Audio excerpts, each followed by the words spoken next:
గారు ప్రస్తుతం దుర్గా గారు లైన్లో ఉన్నారు. దుర్గా గారు కూడా చెప్పిన తర్వాత మూర్తి గారు ఏదో కంక్లూడ్గా మాట్లాడాలని కోరుతున్నాను. ఫస్ట్ ఒకసారి దుర్గా గారి దగ్గరికి వెళ్దాం. దుర్గా గారు, అసలు మీ ఎట్లా వచ్చిందని మీ సమస్య, ఇప్పుడు మీరు అనుభవిస్తున్న ఆవేదన, బాధలు ఏదైతే ఉన్నదో పంచుకోండి సార్. సార్ నమస్కారం సార్. మీ పూర్సైడ్ టీవీ మాకు అనేక ఆర్టీసీ గురించి చాలా పెద్ద ఎత్తున మాకు ధైర్యం ఇస్తారు సార్. ఒకటి ఏంటంటే ఈ మేనేజ్మెంట్ ఇప్పుడు డిపోలల్లా మేనేజ్మెంట్ ఏం చేస్తుందో కానీ నేను హార్ట్ పేషెంట్ సార్, నాకు 2 స్టంట్లు పడ్డాయి. తర్వాత మళ్ళీ ఏంటంటే ఇప్పుడు ఇటు లెఫ్ట్ సైడ్ ఫ్లాట్ అయింది. ఈ ఏమంటా 2 నెలలు ఫ్రీ బస్సు పెట్టినో అప్పటి నుంచి నేను 1 ఇయర్ అవుతుంది సార్. ఇప్పుడు చిక్కుల్ని ఉన్నా.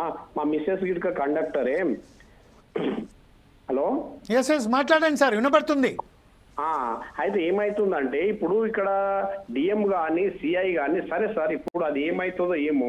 ఇప్పుడు పబ్లిక్ అంతా ఎక్కిన మేము సేవ చేస్తున్నాము, చెప్తున్నాము. ఇప్పుడు మంచి లాభాలలో వచ్చిన దాన్ని వీళ్ళు ఫ్రీ బస్సు పెట్టి మేమంతా ఇబ్బందులు ఎదుర్కొన్నా కానీ కేసీఆర్ అంతా ఇబ్బంది పెట్టి పైసలు టార్గెట్ చేయాలని డిఎంలు ఎంబడవాడి సిఐలు ఎంబడవాడి నువ్వు పైసలు తెస్తలేవు అంటే నష్టాలలో ఉన్నదాన్ని మేము మంచిగా గ్రహాలలో తెచ్చినా ఈ ఫ్రీ బస్ పెట్టి చాలా ఇబ్బంది పెట్టి మా జీవితాలే చచ్చిపోయేందుకు ఏర్పడ్డా సార్. ఇప్పుడు ఒక డ్యూటీకి పోవాలంటే ఏం చేస్తారు అంటే బుకింగ్ చేస్తారు, బుకింగ్ చేసి వాళ్ళు ఇష్టం ఉన్న వాళ్ళకు స్పెషల్ ఆపేస్తారు.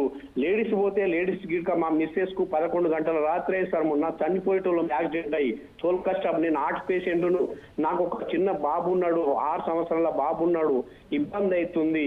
వాళ్ళు ఎంత అంటే చూడమ్మా పొద్దుట డ్యూటీలు దొరకాయి, మీరు 11 గంటల డ్యూటీ పోతారు అంటే పోతాం సార్ అన్నా కానీ వాళ్ళు వేస్తలేరు సార్. ఇప్పుడు ఏమైతే ఉందంటే ఒక వాళ్ళకు అనుకూలం ఉన్న వాళ్ళను అప్పుడు ఎంచుకున్నారు సోషల్ వెల్ఫేర్ కమిటీ ద్వారా. వాళ్ళు పిలుచుకొని చెప్తారు. వాళ్ళకి ఏం చేస్తారు అంటే మా డిపోలో ఒక ఆమె 3 పేషెంట్గా ప్లేస్తారు సార్. అదే వేరే లేడీస్కి వేస్తలేరు. మళ్ళీ మాకు జెంట్స్ గిడికి ఏమైతుందంటే సిఐ పేరు డిఎం చెప్పుకుంటా, మీరు ఏం చేసుకుంటారో చేసుకోర్రి, ఇది మీ డ్యూటీ ఉన్నది, ఇష్టం ఉంటే ఎవరి లేకుంటే లేదు, లేకుంటే మీ పరిస్థితి వేరే ఉంటది అని మాట్లాడుతారు సార్. ఇబ్బంది అవుతుంది. ఇప్పుడు ఏంటంటే ఆ చేసే డ్యూటీలు గిడక ఇప్పుడు జేబీఎస్ 2 ట్రిప్పులు పోతే ఒక స్పెషల్ ఆఫ్ డ్యూటీ సార్. ఇప్పుడు 2 డ్యూటీలు చేస్తే ఓటీ అంటారు. ఇబ్బంది అయితే మరి 2 డ్యూటీ వచ్చినాక మళ్ళీ ఇంకా 50 కిలోమీటర్లు మళ్ళీ ఎక్స్ట్రా డ్యూటీ చేస్తే అది స్పెషల్ ఆఫ్ డ్యూటీ అని ఇబ్బంది పెడతారు. దానివల్ల ఇప్పుడు లేడీస్ కానీ మాకు కానీ చాలా ఇబ్బంది అవుతుంది సార్. ఇప్పుడు ఏం చేయాలి? ఇప్పుడు డ్యూటీకి పోవాలంటే కనుక నేను సస్తనా బతికనా అనే పరిస్థితిలో ఉన్నా సార్. నేను ఇప్పుడు వచ్చే నెలలో పిటిస్తారు, నేను డ్యూటీకి పోవాలి. నేను ఇప్పటికీ హార్ట్ పేషెంట్ను.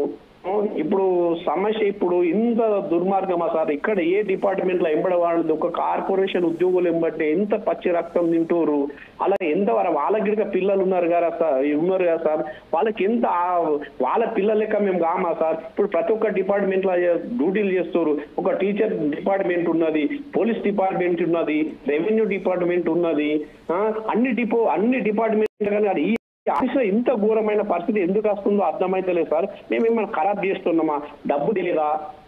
మేమేమైనా దోసుకపోతున్నామా? మేము ఇంత రాత్రి మగాళ్ళు ఉద్యోగస్తులు ఇటుగా చేయని మేము డ్యూటీ చేస్తాం సార్. 6 గంటలకు పోతాము, 1 గంటకు రాత్రి వస్తాము. మాకు నిద్ర ఉండదు, సమయం ఉండదు, గ్యాస్ ప్రాబ్లము, అన్ని ఈ కిడ్నీలు ఫెయిల్ కావడము, ఇంత అయినా కానీ మేము డ్యూటీ చేస్తున్నాం సార్. డ్యూటీ చేయని రకంగా నేనైతే ఇప్పటికీ ఆబ్సెంట్ లేకుండా డ్యూటీ చేస్తున్నాను. 15 ఏళ్ళ సర్వీస్ ఉంటుంది. ఇంత ఘోరమైన పరిస్థితి ఉంది.